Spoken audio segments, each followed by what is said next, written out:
היי, שמי טל, אני מנהלת במחקר ופיתוח של HP אינדיגו. הגעתי לסטודיו של רותם כדי להגשים חלום ילדות, לרקוד. היום אני יכולה להגיד שאני מגשימה את החלום הזה.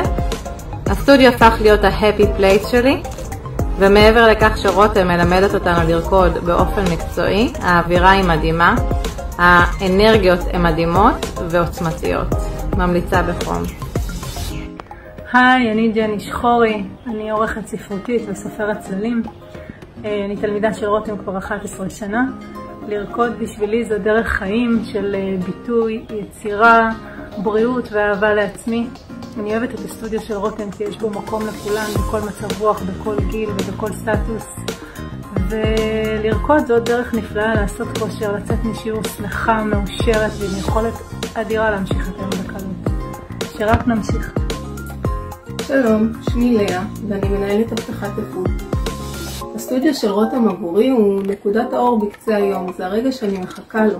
זה הרגע שבו אני מכניסה אוויר לריאות ומשחררת את כל לחצי היום. זה הרגע שבו הכאב מהגוף משתחרר, זה נשמע אולי מוזר אבל זה בדיוק ככה. רותם נותנת לי להרגיש שאין גיל לריקוד.